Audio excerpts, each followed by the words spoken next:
All right, today we're going to be talking about what to do when you feel jaded or when you feel burnt out from the TCG hobby. Now, there is two directions we could go with this video. We could go as a collector or we could go as a store, as a business owner, or even somebody who is either flipping or even scalping or a little bit of both. You're running a business, but you're not taking it that serious. Or we could even go the route of you're a business like me, where you do sports cards and you do non sports cards, TCG, CCG, everything. When you are feeling burnt out, we're going to start with that. And then we'll kind of talk about when you're feeling jaded. That is usually a feeling you will experience very far into your journey, not really so much at the beginning of it. When you're feeling burnt out from, say, Pokemon, I think a lot of people are burnt out from the pricing, the scalping fatigue. There's a lot of things with Pokemon right now where I think a lot of people are burnt out, and there's different reasons for other people. So let's say that you're burnt out from Pokemon because there's so many sets that are just constantly being released. We just got Mega Evolutions, then like maybe 2 months went by, and we got Phantasmal Flames. It is currently the most recent mainline set, and booster boxes of it are, hovering around the 300s, and ATB is $80. And not only are you burnt out from the high prices, you're burnt out from not getting any pulls whatsoever. When it comes to this product and the single cards, there is little to no value. And don't get me wrong, it's not always about value, but what a lot of people do is they will purchase, a booster box or something, they'll pull a nice card, and they'll sell it so they can buy more. So there's two ways to look about it. You can look at it from a financial gain aspect, or you can look at it from the aspect of you just want to open more, you just want some more cards, and that's, as far as you have to take it. I've talked about this previously on the channel that this set specifically has a 1 in 5 chance that you get the Mega Charizard in the SIR slot. So you have a 4 in 5 chance to get a card worth less than $36.10. That's not that great considering the pull rate is like on a good day, like 1 in 100.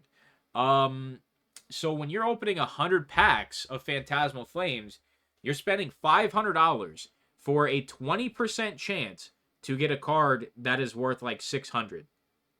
You would have better odds if you went to the roulette table and put your $500 on black.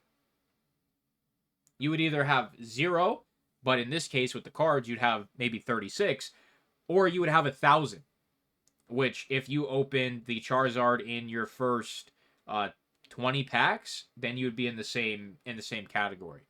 That's not including the Mega Charizard Gold card, the hyper rare.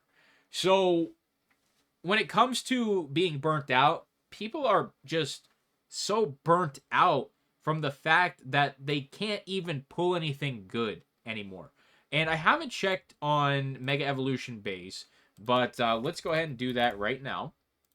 I'd like to see where that product's at. So this is just a much better product in general, and it's insane. Let's look at booster box prices. I just want to show you this. So a Mega Evolutions booster box right now is $260. The Phantasmal Flames is $285. When your ROI in Mega Evolution is incredible compared to Phantasmal. I mean, it is so good. Both your hyper rares are hovering between 2 and 300. Then the Gardevoir is down to 166, which it's getting down to kind of an attractive price. I'd actually like to pick this card up for my personal collection, maybe the Lucario as well. It's just not quite there yet. Like 120 is kind of what I'm aiming for. But, you have all these cards over $60. I mean, the Mega Absol is $50. And then even some of the worst cards in here, like just a regular ultra rare, Lily's Determination. Like, this is just a regular ultra rare, and it's $20. And it's like, dude, that's almost the price of the most expensive SIR in Phantasmal. It is just, it's just sad, really. So people are just burnt out of Phantasmal Flames and maybe the Charizard fatigue, and there's a lot of things involved with that, and that's just on the recent few sets. Now, if we talk about Ascended Heroes, I mean, You know how burnt out people are from just going to the store and the shelf being empty? From Pokemon Company deciding to release Ascended Heroes with just a 3-pack at the start and allegedly some 2-packs from CVS exclusively. You know, it's just like you either have to go to the store and waste a bunch of time, and if you want to get there, wait for the stalker. Then you have to wait for just the chance to get one. If it's unregulated and unlimited, then what you're going to have happen is people just fighting and tackling each other. That's what happens near me. People literally start pushing and shoving and body slamming and tackling each other. It's not worth your life over cardboard. So you don't want to risk your life. You don't want to waste your time. So you head to TCG Player to get a pack of the new stuff. And one singular pack, a loose booster pack, is going to cost you $12.26. And it's from Real Good Deals. So those are probably going to be genuine packs from what I understand. Real Good Deal is probably my main competitor, or were my main competitor. I actually have a bit of a history with them. When Crown Zenith first released, I was undercutting Real Good Deal every single time on eBay. And Real Good Deal decided to drop their pack price $1.50 to just completely screw me, because they get all their stuff from distribution, and they just decided to take me out because I couldn't get my prices that low. The margin wasn't right. So, Real Good Deal is probably an authentic source if you wanted them. I would be interested to see what is the next price after them. I didn't know they're WPN. They must actually have. I thought they were just like a distribution company. I haven't ever looked into them or anything. So $12.50. That's a good price. So that's the price. It's not a good price. So for 2 packs of the new set, you need to pay $25. That is what you need to pay. That's absurd. That is absurd. I thought they'd be more expensive, and I'll be fully transparent with you. I got one singular 3-pack in, and I put my packs up there on eBay for $20 a pack, just because I only got one singular 3-pack from my guy. That's all I was allocated. One. And I put my packs up there at $20 a pack, and they sold. They sold. I literally put in the descriptions of my listings, when pack prices are that high, do not purchase at this price. You can find it cheaper. It's not worth it. I got 0 allocation. I don't have any other than what's listed. And people still bought it. So, there's so many different things you'd be burnt out from in this hobby. Even with the Japanese collecting, there's a lot of sellers right now that are they're pulling the case hit, like they're opening boxes until they pull a case hit, and then they're selling off the rest. There's the whole fucking metal detector fiasco that still happens with Japanese product. I don't think you can do it with Pokemon anymore, thank goodness, because there's that holo in every pack, which is good, but that fiasco is still going on with the Japanese. And I've seen so much other shit with Chinese Simplified, gem packs being faked and resealed, and it's just like, with this new printer coming online in 2026, 2027, I think the hobby's going to get back to normal, and a lot of people that miss the cheap prices, that miss product being on the shelf, I think you're going to have an opportunity to finally get some stuff again. But at the same time, the pricing is out of control. Destin Rivals, let's go ahead and check on it. It is sitting at $538. Okay, so $550. It's sitting at $550 for booster boxes. If you think Destin Rivals is not going to get reprinted, you are. I don't know what you are, because it's going to get reprinted. There is no way a set that is still in rotation can be this expensive off rip. There's just no way. And I don't even think booster pack prices are supporting the sealed box prices. Why is it not out here? That's a little strange. Why are booster packs not out here? Did I fuck something up? Destin Rivals. Oh, booster packs. Go like that. I mean, $8, $8.64. Let's times that by let's do 864 times 36. I mean, that's only $311. So I mean, there is a huge difference between that booster box and what 36 packs equals. And people are just riding on the hope that Destin Rivals doesn't get reprinted.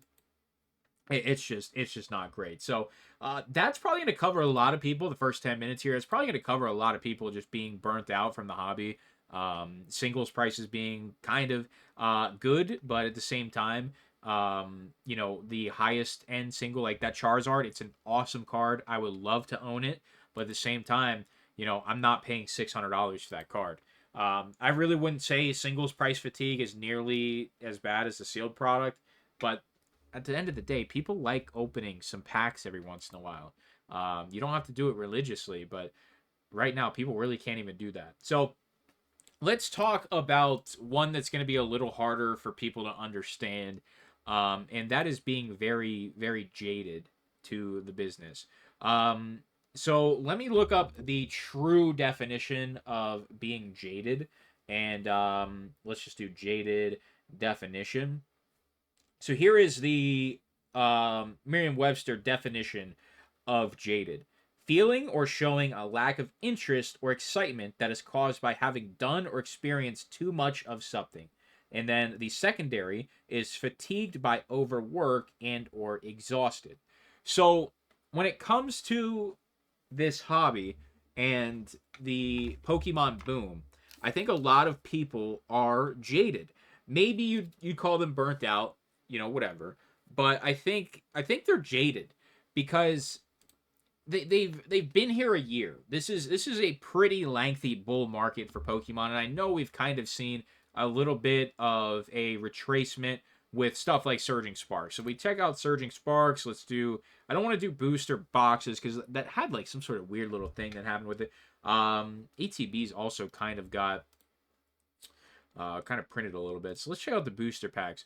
Let's go on a year timeline. So here's where printing got ramped up, obviously. But I would say it's not around this fall where people started feeling it.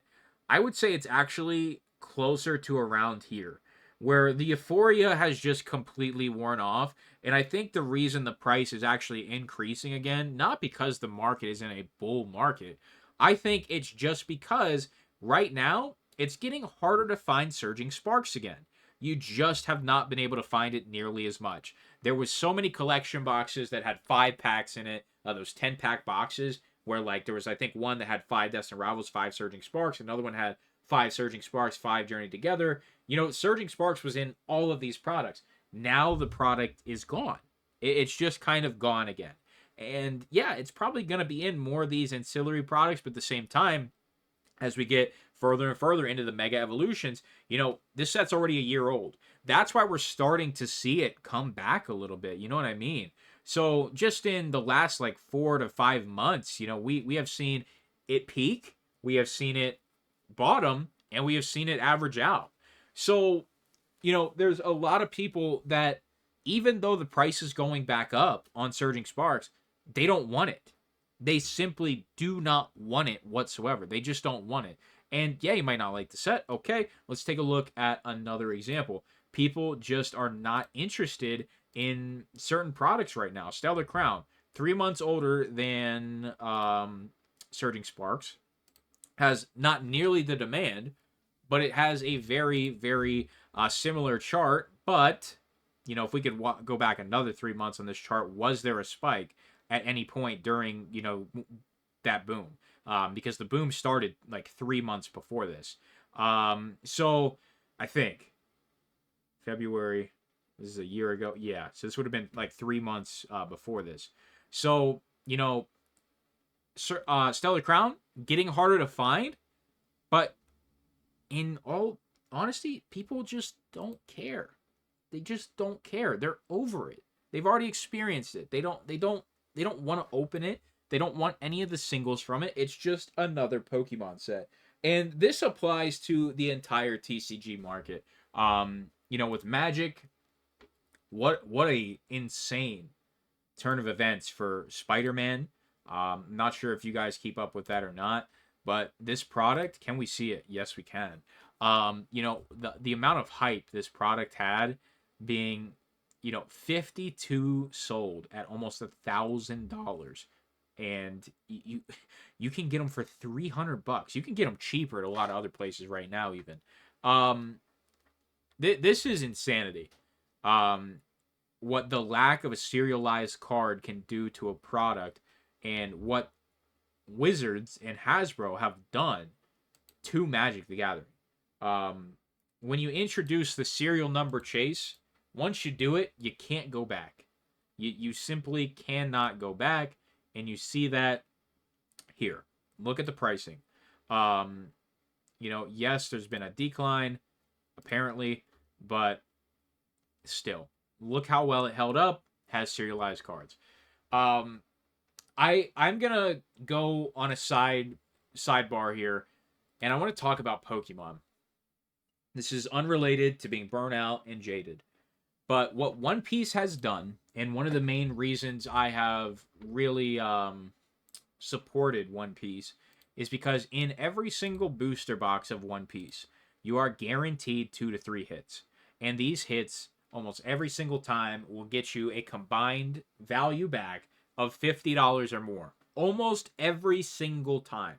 So when you have ROI of guaranteed 20% with the potential, in this case, to get thousands of dollars, but per case of One Piece, you have 2 SPs. So you have a 1 in 6 chance. Now think of it, that's how many boxes come in a case of Pokemon.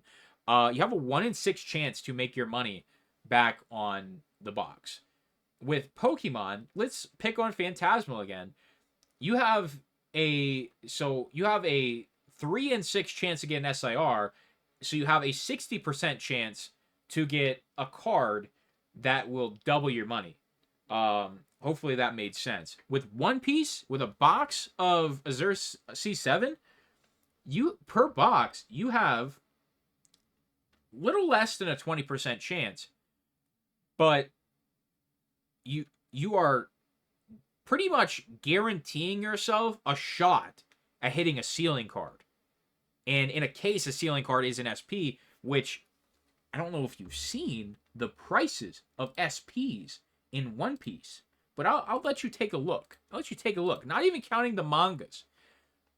We don't even have to count the SP Gold, which is a rarer variant. SP 1300, SP 1300, SP 1000, other SPs, 282. This is a regular alternate art that you have. So is no, that's a leader. This is a regular alt art. Some of these cards pay off your entire box. A leader, if you get a leader in a box, you are guaranteed to get another 2 hits in the box. So if you get this card, for example, your box is paid off no matter what. Like the Ground Death manga alt art, this is a card that's worth $150, and you still have another 1-2 hits in your box. It is genuinely insane how many good cards are in One Piece boxes, and that is why the market is incredibly strong for them. And even when the market wasn't like this, ladies and gentlemen, and this is where we'll start to wrap this up, let's go back to like Royal Blood. There's very few cards in this that are that crazy. So based on memory, the law was sitting at like $400 or $500. Let's go before the boom. Yeah, about $400.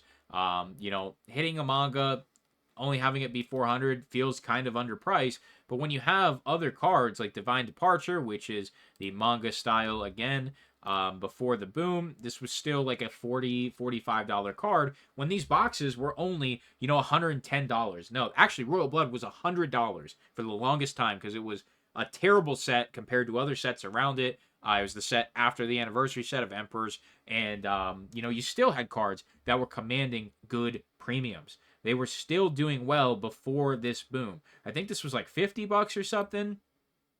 No, it was even more than that. It was $80. So it's just like you can still hit the cards. Even in the bad markets, in the down markets, it was still very advantageous. Pokemon has never been advantageous except for these specialty sets where there's no set pull rate, there's no booster boxes.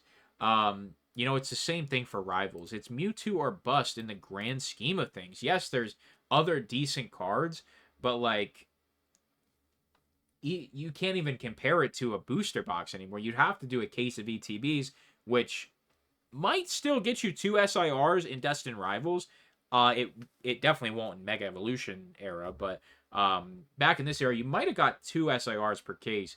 You know, it's just like a case of ETBs. What is that going to cost you?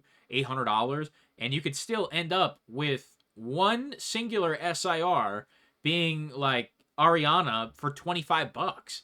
It just doesn't make sense, and I think that is a reason why people are definitely like they're enjoying One Piece, I think, because they can open more cars, they can make a little bit of money. It doesn't feel like you're just lighting your money on fire. It all combines into one. So if you're feeling fatigued or you're feeling just burnt out or jaded, leave it in the comments, man. What do you think your reason is? What's causing it for you? For me as a business owner, it's honestly just a general feeling. There's nothing in general that, or nothing specifically that is like off putting. It's just at this point, I'm just kind of tired of the buyers, is probably the best way to put it. I'm dealing with it in One Piece. When these markets are up like this, there's just so many scammers and other just bad people. It's just not in a good state right now. I mean, you can look at this chart and there's nothing else you really need to see. Um, yeah, yeah. I mean, you could just look at the chart. It's just we're in a very unhealthy market right now, and there is a million reasons. There is a million reasons to leave, but only a few reasons to stay. So that's my take on it. Let me know what you think down below. I will talk to you soon in the next video.